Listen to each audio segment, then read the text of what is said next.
தேனி மாவட்டம் ஆண்டிப்பட்டியில் தயாரிக்கப்படும் உருட்டு வெல்லத்தை அரசை கொள்முதல் செய்ய வேண்டும் என கோரிக்கை எழுந்துள்ளது. குன்னூர், அம்மச்சியாபுரம் உள்ளிட்ட பகுதிகளில் விளையும் வெள்ளை கரும்பு மூலம் வெல்லம் தயாரிக்கப்பட்டு வருகிறது.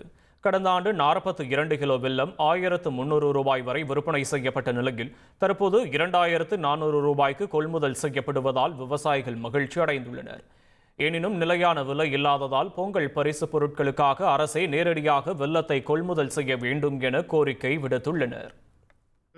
லேபரை வச்சு வெட்டி எடுத்து உருண்டையை பிடிச்சி செய்கிறேன், ஒன்றும் கட்டு வலிக்கு விலை வரல. கொண்டு போய் தனியார் கமிட்டியில் தான் அந்த ஏலத்தில் எடுக்கிறாங்க. அவங்க ஒரு நிரந்தரமான விலைவாசிகள்லாம் இல்லை. ரொம்ப லேபர் பிரச்சனை இதுங்கிறதுனால ரொம்ப கஷ்டமாக தான் இருக்குது.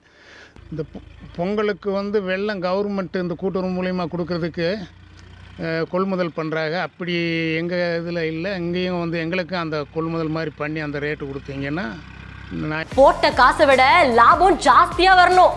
இங்க ஒருத்தர் ஆயில் மில் நடத்தி மாசம் பல லட்சம் ரூபாய் சம்பாதிக்கிறார். எப்படின்னு தெரிஞ்சுக்க ஃப்ரீடம் ஆப்பை டவுன்லோட் பண்ணுங்க.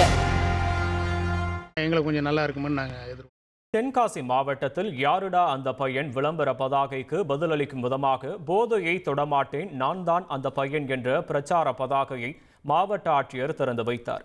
தென்காசி புதிய பேருந்து நிலையத்தில் கல்லூரி கல்வித்துறையும் கலால் துறையும் இணைந்து நடத்தும் போதைப் பொருட்களுக்கு எதிரான விழிப்புணர்வு நிகழ்ச்சி நடைபெற்றது.